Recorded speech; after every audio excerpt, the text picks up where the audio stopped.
myself Rakesh Kumar Singh, lecturer in Shri Vishwanath college of pharmacy Kalan Sultanpur. स्वागत है आपका डी फार्मेसी सेकेंड ईयर में। बच्चों, मैं आप लोगों को आज जो सब्जेक्ट पढ़ाऊंगा उसका नाम है hospital and clinical pharmacy.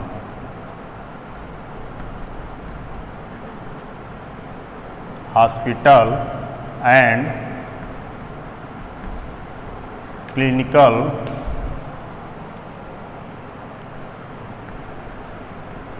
Pharmacy.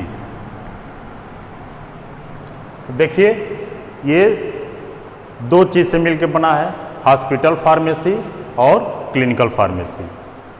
Actually clinical pharmacy एक पार्ट होता है हॉस्पिटल फार्मेसी का। हॉस्पिटल फार्मेसी बड़ा डिपार्टमेंट होता है, क्लिनिकल फार्मेसी एक पार्ट है इसका। तो सबसे पहले आज हम थोड़ा सा सिलेबस के बारे में आप लोगों को इंट्रोड्यूस कराऊंगा। तो इसमें जो सबसे पहला चैप्टर है वो उसका नाम है हॉस्पिटल।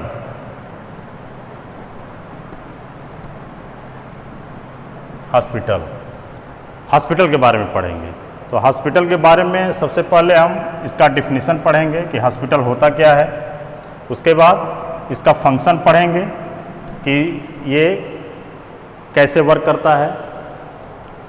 इसके बाद इसका क्लासिफिकेशन पढ़ेंगे कि किस बेसिस पे इसको क्लासिफाई किया गया है।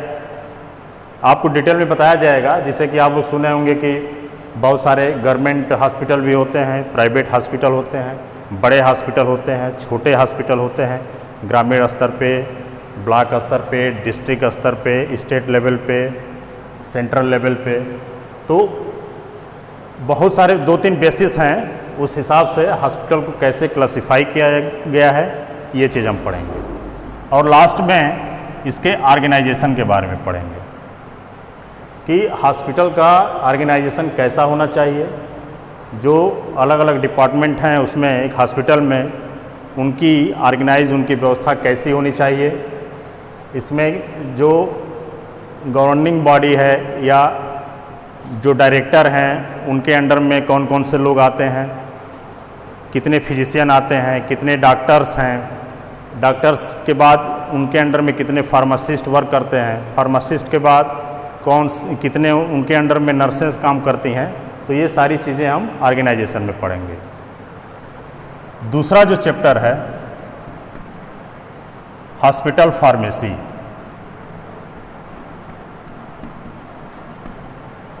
Hospital pharmacy. हॉस्पिटल फार्मेसी ऐसा डिपार्टमेंट है जो कि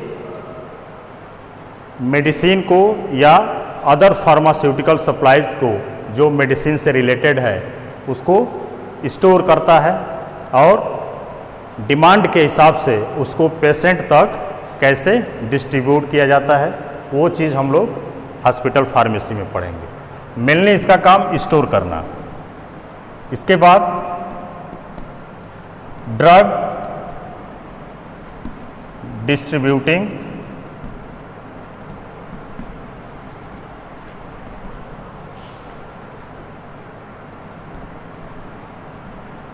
सिस्टम इन हॉस्पिटल। तीसरा है drug distribution system in hospital.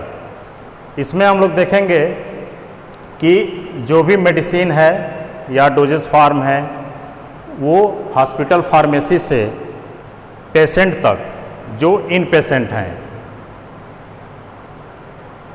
आप लोगों को थोड़ा सा इन पेशेंट और आउट पेशेंट के बारे में बता दें क्योंकि ये बार बार टर्म आएगा। तो इन patient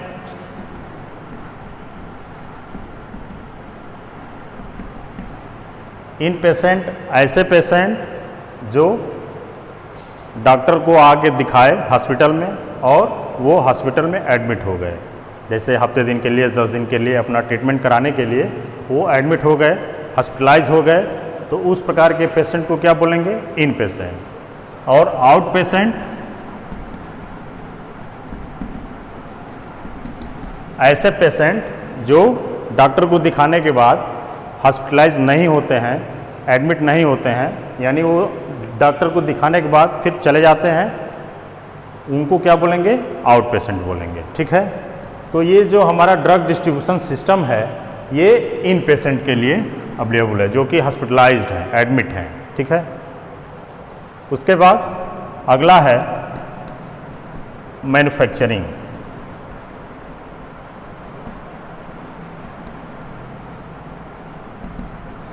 manufacturing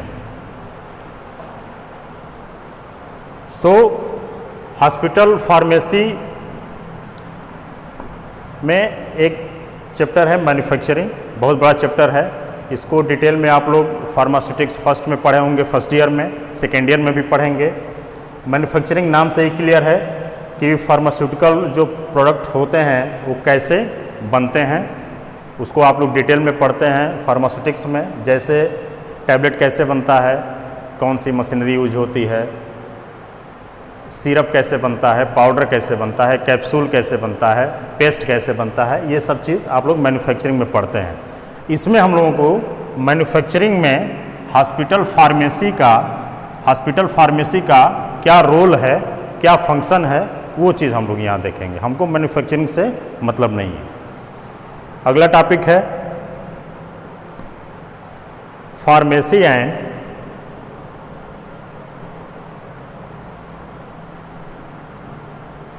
therapeutic committee. Pharmacy and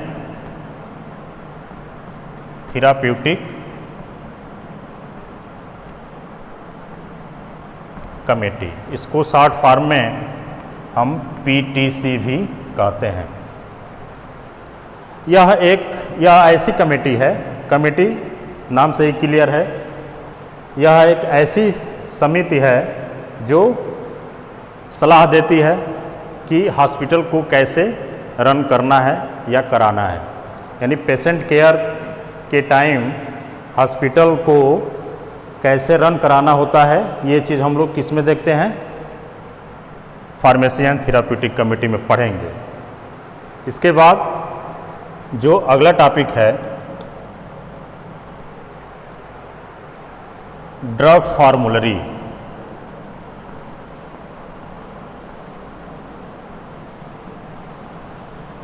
drug फार्मूलरी, इसमें हम लोग ड्रग के डोजेस फार्म के बारे में पढ़ेंगे कि कैसे हॉस्पिटल फार्मेसी से जो डोजेस फार्म है वो इन पेशेंट तक किस मात्रा में कब कब कैसे दिया जाए, कब दिया जाए, ये चीज़ हम लोग ड्रग फार्मूलरी में पढ़ेंगे।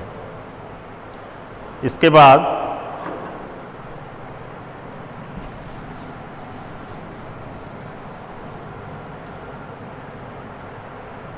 अगला चैप्टर है ड्रग फार्मूलरी के बाद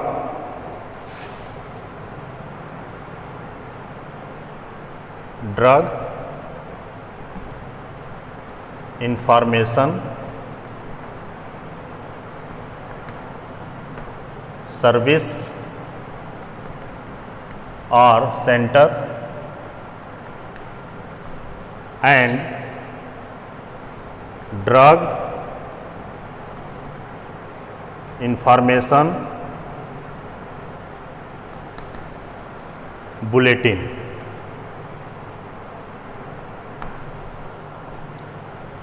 सातवां चैप्टर है ड्रग इंफॉर्मेशन सर्विस और centre and drug information bulletin. तो इसमें हम लोग जो फार्मास्यूटिकल इंडस्ट्री में या फार्मास्यूटिकल एरिया में जो लेटेस्ट डिस्कवरी हुई रहती है मेडिसिन के बारे में या उससे रिलेटेड मेडिसिनल सप्लाईज़ के बारे में जो लेटेस्ट इन्फॉर्मेशन होता है वो चीज़ हम लोग इसके बारे में पढ़ेंगे। जैसे कि जो नई मेडिसिन आज देख रहे हैं, कोरोना वायरस की महामारी से हम लोग जूझ रहे हैं, कई सारी कंट्रियां वैक्सीन बनाने में लगी हुई हैं। तो वैक्सीन बनाना इतना आसान नहीं है।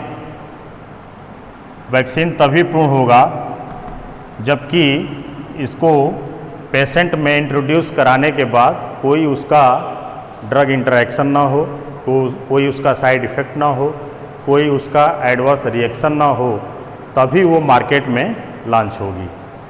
तो ये सारी चीज़ें हम लोग किस में पढ़ेंगे? ड्रग इंफॉर्मेशन सर्विस और ड्रग इंफॉर्मेशन बुलेटिन में। डिटेल में आपको और बताया जाएगा बाद में। इसके बाद अगला चैप्टर है इसमें computer in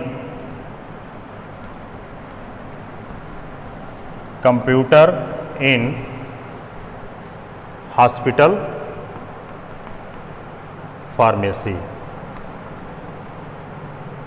computer in hospital pharmacy यानी कि हॉस्पिटल में आप लोग देखे होंगे बहुत सारे डिपार्टमेंट हैं, जैसे हॉस्पिटल फार्मेसी है, क्लिनिकल फार्मेसी है, वार्ड सेंटर है, रिटेलर शॉप भी है, कई सारे डिपार्टमेंट हैं जहाँ पे कंप्यूटर से वर्किंग की जाती है। तो कंप्यूटर का काम ही है डाटा को कलेक्ट करना, फाइल बनाकर उसको स्टोर करना और ज़रूरत पड़ने पे उस डाटा से इंफॉर्मेशन कलेक्ट करना। तो ये चीज़ हम लोग पढ़ेंगे कंप्यूटर इन हॉस्पिटल फार्मेसी में। तो इतना चीज़ तो हो गया हॉस्पिटल फार्मेसी वाले चैप्टर में, इतना चीज़ पढ़ना है। उसके बाद हम आते हैं क्लिनिकल फार्मेसी।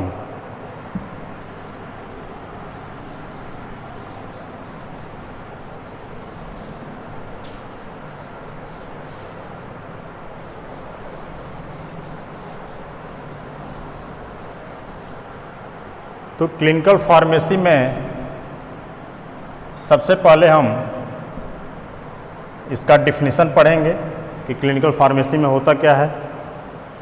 तो क्लिनिकल फार्मेसी ऐसा डिपार्टमेंट है जिसमें पेशेंट की ड्रग प्रोफाइल प्रिपेयर की जाती है, यानी कि पेशेंट की पूरी हिस्ट्री कलेक्ट की जाती है।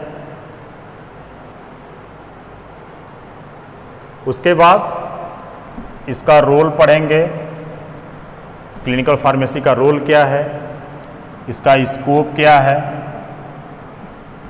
और इसका फंक्शन क्या है। ये सारी चीज़ क्लिनिकल फार्मेसी में पढ़ेंगे। उसके बाद दूसरा, ये पहला था, दूसरा चैप्टर आएगा इसमें pathophysiology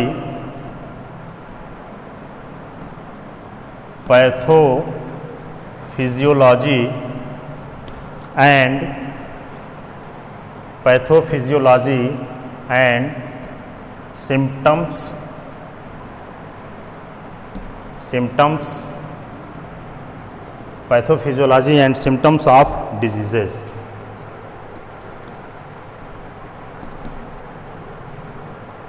pathophysiology and symptoms of diseases. इसमें जैसे अलग अलग बीमारियों का जो हमारी बॉडी में होती हैं, जैसे आस्थमा हो गया, ब्लड प्रेशर हो गया, डायबिटीज़ हो गई, ये सब बीमारियां कैसे हमारे बॉडी को अफेक्ट करती है, हमारे बॉडी के किस पार्ट को अफेक्ट करती हैं और अफेक्ट करने के बाद उसके सिम्टम्स क्या क्या होते हैं, ये चीज़ हम लोगों को इस चैप्टर में पढ़ना है। और सिम्टम्स के बाद उस बीमारी को ठीक करने के लिए कौन कौन सी दवाइयाँ यूज़ की जाती हैं, ये चीज़ हम लोगों को इस चैप्टर में पढ़ना है। किसमें? Pathophysiology and symptoms of disease में। इसके बाद अगला है इसी से related pathological parameters. Pathological parameters,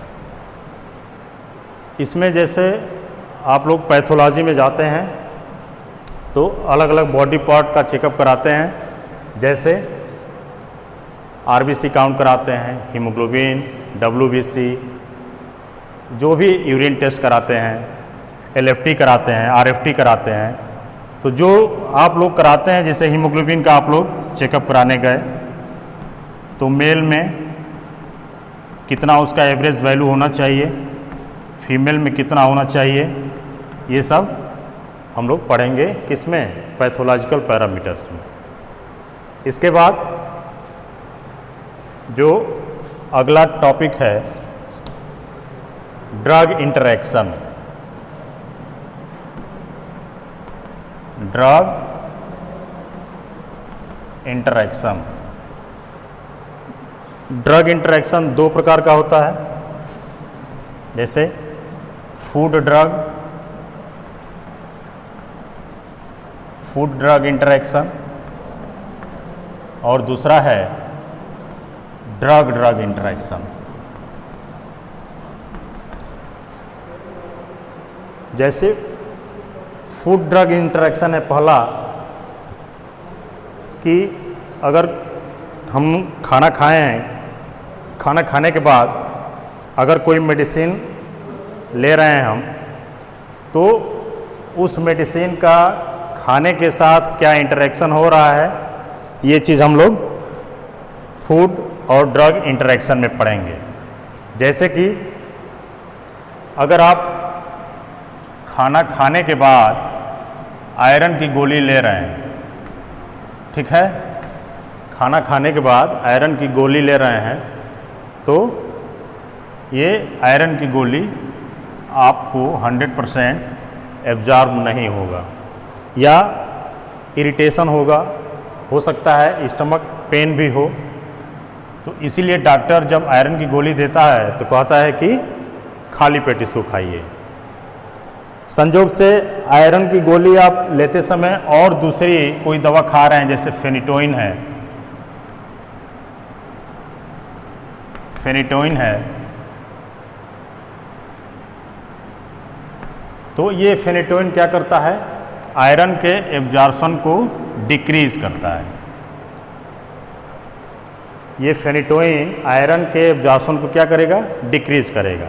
तो ये drug interaction, food drug interaction हो रहा है ना, ये फूड के रूप में हम आयरन ले रहे हैं और ये ड्रग के रूप में किसी बीमारी के लिए हम फेनिटोइन लिए हैं। अब दोनों एक साथ लेने पे क्या हुआ कि इसका कोई फ़ायदा हुआ नहीं, ये एब्जॉर्ब भी नहीं हुआ, तो ब्लड सर्कुलेशन में जाएगा नहीं, तो जो हमारा पर्पज़ है वो हमको मिलेगा नहीं। यानी कि आयरन से हीमोग्लोबिन बनता है, तो हीमोग्लोबिन बनेगा नहीं, ब्लड की वॉल्यूम बढ़ेगी नहीं। तो ये चीज़ हम लोग पढ़ेंगे फूड ड्रग इंटरेक्शन में।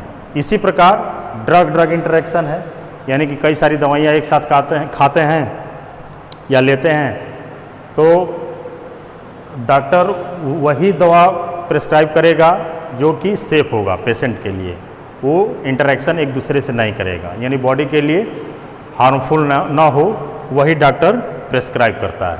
तो ये हम पढ़ेंगे ड्रग इंटरेक्शन में। इसके बाद जो अगला चैप्टर है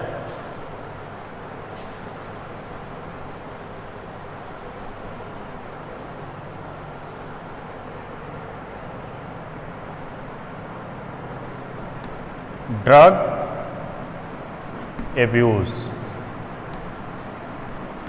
एब्यूज़ और drug dependence.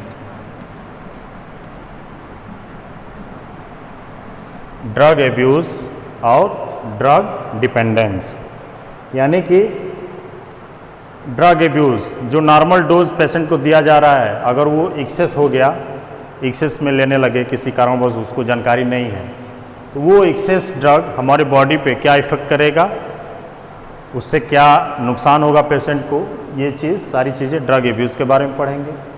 Drug dependence, depend, निर्भर होना। ड्रग डिपेंडेंस में कि कोई ड्रग है, जैसे मान लीजिए नारकोटिक है, कोई पेशेंट अगर नारकोटिक का आदी हो गया है, हैबिचुअल हो गया है, और उसको अचानक बंद कर दिया जाए तो क्या होगा, परेशान हो जाएगा, हो सकता है हेडेक होने लगे, बेचैनी होने लगे। तो ये चीज़ हम सारा डिटेल में पढ़ेंगे किस में, ड्रग डिपेंडेंस में। उसके बाद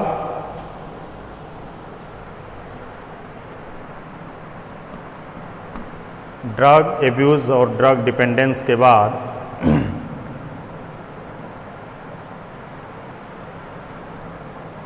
टॉक्सिसिटी, टॉक्सिसिटी पढ़ेंगे, एक अलग चैप्टर है ये। टॉक्सिसिटी में हम पॉइजन के बारे में पढ़ेंगे, पॉइजन का डिफिनीशन पढ़ेंगे, इसका क्लासिफिकेशन पढ़ेंगे और इसका लास्ट में ट्रीटमेंट, कि अगर कोई पेशेंट पॉइजन ले लिया हो तो उसको कैसे ट्रीट करें, कैसे बॉडी से उसको रिमूव करें, ये सारा चीज़ हम लोग टॉक्सिसिटी में पढ़ेंगे। इसके बाद लास्ट में बायो अवेलेबिलिटी,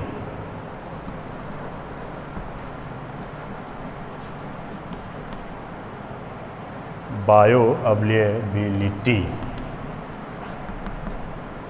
बायो अवेलेबिलिटी में हम देखेंगे कि जो ड्रग पेशेंट को दी जा रही है वो ड्रग किस रेट और किस अमाउंट में, वो साइट ऑफ एक्शन है जहाँ पे इस ड्रग को काम करना है, तो वो किस रेट से और किस अमाउंट में वहाँ तक पहुँच रही है और कितने देर तक वहाँ वर्किंग कर रही है, ये चीज़ हम सारा चीज़ किस में पढ़ेंगे, बायो अवेलेबिलिटी के बारे में। ठीक है, तो ये और भी सारी चीज़ें हैं जो छूटी हुई हैं, तो उसको डिटेल में अगले क्लास में बताया जाएगा आपको। तो आज के क्लास में आप लोगों को एक छोटा इंट्रोड्यूस बता दिया गया hospital pharmacy and clinical pharmacy में क्या क्या चीज़ें पढ़नी हैं। उम्मीद है आपको पसंद आया होगा। इसके बाद हम चैप्टर, जब अगला जो हमारा सेकंड लेक्चर होगा तो हॉस्पिटल से स्टार्ट करेंगे, हॉस्पिटल से, कि हॉस्पिटल की डिफिनीशन क्या है, उसका फंक्शन क्या है, क्लासिफिकेशन क्या है, ऑर्गेनाइजेशन क्या है, तो उसको नेक्स्ट टर्म पे देखा जाएगा। ठीक है, धन्यवाद।